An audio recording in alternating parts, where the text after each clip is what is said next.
जयपुर के महाराणा भोपाल हॉस्पिटल में लंबे समय से सेवाएं दे रही डॉक्टर मधुबाला सोमवार को सेवानिवृत्त हो गई।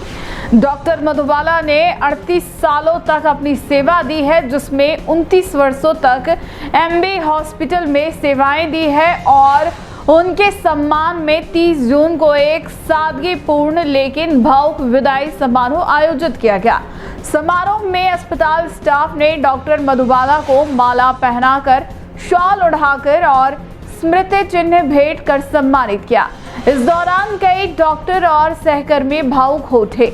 डॉक्टर मधुबाला ने टी न्यूज से बातचीत में अपने 29 सालों के अनुभव को साझा किया और कहा कि एमबी हॉस्पिटल उनके लिए सिर्फ कार्यस्थल नहीं बल्कि एक परिवार की तरह रहा। उन्होंने युवा डॉक्टरों को सेवा समर्पण और संवेदनशीलता के साथ कार्य करने की सीख दी।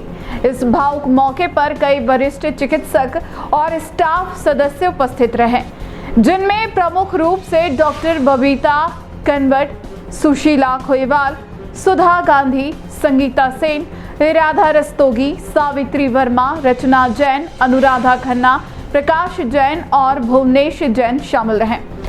इसके अतिरिक्त नंदलाल, हेमंत मिनारिया, प्रवीण शिमाली, पन्नालाल कुमावत और उदयलाल टाग भी कार्यक्रम में मौजूद रहे और डॉक्टर मधुबाला को शुभकामनाएं दी।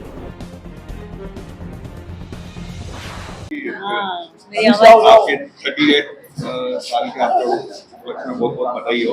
किस तरह का सफर रहा, किस तरह का आपका क्या रहा, क्या है थोड़ा सा जर्नी के मेरा बारे में? सफर तो खैर काफ़ी 38 ईयर्स है तो बहुत लंबा सफर है, क्योंकि मेरी जो स्टार्टिंग में जॉब स्टार्ट हुई थी वो झड़ो थलासे से स्टार्ट हुई थी।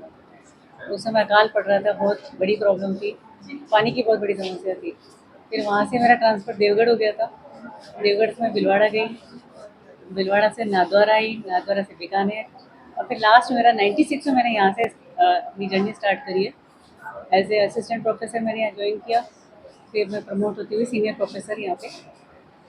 29 साल की आपकी लगभग यहाँ के एमबी चिकित्सालय में आपकी सेवाएं रही है, तो किस तरह की चुनौतियों का सामना करना पड़ा है, किस तरह के लोग आपको यहाँ मिले? एक्चुअली मेरा एमबीबीएस भी यहीं का ही है और मेरा पीजी भी यहीं का है, तो ये संस्था जो है मेरे एक घर की तरफ है। तो मेरे लिए जितनी भी समस्या थी है, घर की समस्या थी है। तो मैंने कोशिश भी यही करी कि मेरी जितनी भी समस्या है वो उसको मैं घर की तरह मान के और उसको जब भी मेरे पास जो भी समस्या आई, कोशिश करी कि मेरी तरफ से जितना बेस्ट कर सकती हूँ मैं संस्था के लिए, मैंने कोशिश भी करी है। क्योंकि मेरे टाइम पे कोरोना भी आ गया था बिल्डिंग एक नई परेशानी थी, तो ऐसी काफ़ी सारी परेशानियाँ थी जिनको मैंने कोशिश करी कि बेस्ट कर सकूँ। यहाँ का कोई आपका एक मेमोरेबल कोई ऐसा वाकया जो आप यहाँ बिताया आपने, ऐसा जो बहुत मिस करने वाले हो आप यहाँ पे? ऐसे तो कई सारी चीज़ें जो मतलब ऐसे एक वाक्य तो हो ही नहीं सकता ना ज़िंदगी में। तो बहुत सारी चीज़ें, बहुत सारी परेशानियाँ भी आई हैं और उनको भी फेस करके और फिर आगे। क्योंकि मैं चली थी वहाँ जब उस समय यहाँ पे प्रमोशन भी नहीं होते थे, प्रमोशन हमारे बहुत 20-20 साल में होते थे। तो मुझे लगा चलो अपन तो बच्चों को पढ़ा लेंगे और ज़्यादा दिमाग नहीं लगाना है यहाँ पे।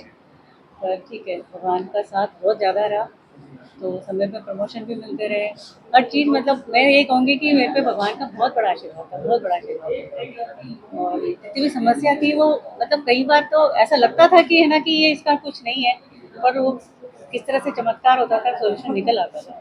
बहुत बड़ा आशीर्वाद है उसका। और बच्चे भी मेरे ठीक है भगवान के, मतलब दोनों डॉक्टर हैं और सब कुछ।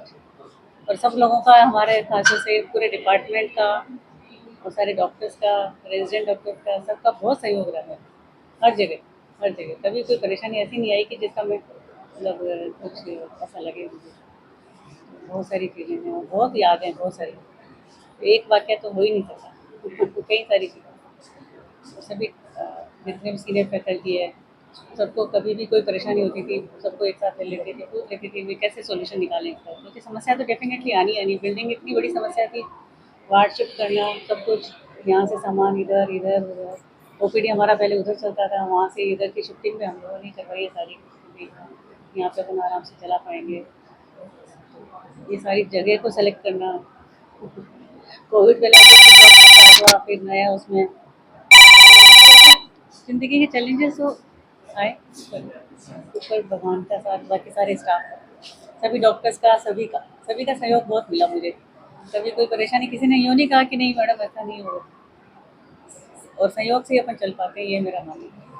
अकेला इंसान नहीं चल सकता अपन सोचे कि अकेले बहुत कुछ कर लेंगे, नहीं कर सकते, क्योंकि सभी का साथ होता है तो अपन अच्छे से आगे बढ़ पाते हैं, ये मेरा मानना है। ठीक है, बहुत बहुत शुक्रिया। किस तरह की आपको कमी महसूस होगी या किस तरह का मैडम का सहयोग और आपके साथ था? एक्चुअली मैडम के साथ इतने लंबे टाइम से हम साथ रहे हैं, मैडम ने इतना कुछ सिखाया है कि मैं इस चीज़ का इमेजिनेशन ही नहीं कर पा रही हूँ कि मतलब मैं बोल नहीं पा रही हूँ। मतलब मेरे को इतना मिस होगा। मैं सब कुछ मैडम ने सिखाया, काफ़ी कुछ सीखा उनसे। मुझे 8 साल हो गए मैडम के साथ लगातार, उससे पहले 2 साल में almost a decade I have worked with her and she is so compassionate with her work with a dedication, जो मुझे लगता है कि हम यंग जनरेशन में इतना नहीं है। ज़्यादा नहीं बोल पाऊँगी।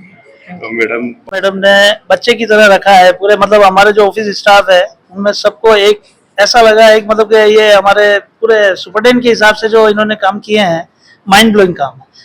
और कभी हमारी किसी भी बात को लेकर इन्होंने ना नहीं किया। कभी कोई बात गलत भी होगी तो इन्होंने हमें सजेस्ट किया होगा कि इस तरह से नहीं और इस तरह से करो बेटा, ताकि अपने विभाग में किसी भी तरह के RTPP रूल्स वगैरह किसी में कोई गलत चीज़ नहीं हो। और लीगल काम किया, और एकदम जैसे मुख्य भवन का काम था या किसी भी तरह से कोई भी काम था तो मैडम ने बखूबी हिम्मत रखे और हमें भी साथ दिया और हमने इस चीज़ को पूरी तरह से अंजाम दिया। आज ऑफिस में या किसी भी DDC काउंटर पे या किसी भी तरह की दवाइयाँ मैडम के कार्यकाल में 100% 100% दवाइयाँ अवेलेबल थी। और स्टाफ, पूरा स्टाफ आज मैडम के सेवानिवृत्ति होने की वजह से यूँ है कि मैडम जा रहे हैं तो हमारे एक स्टाफ, एक डॉक्टर, एक फैकल्टी और हर चीज़ से बहुत हमें कमी महसूस होगी मैडम के नाम से। आगे से ट्रीट किया है, जैसे कि बच्चों को घर पे ट्रीट करते हैं वैसे ही हमारे को किया है, और इनकी कमी कोई पूरी कर भी नहीं पाएगा यहाँ पे पन्ना जनानाबाद में। बट मैडम का परफॉर्मेंस आउटस्टैंडिंग रहा है यहाँ पर। पन्ना जनाना चिकित्सालय इनको हमेशा याद करेगा इस चीज़ के लिए, इनकी सेवाओं के लिए।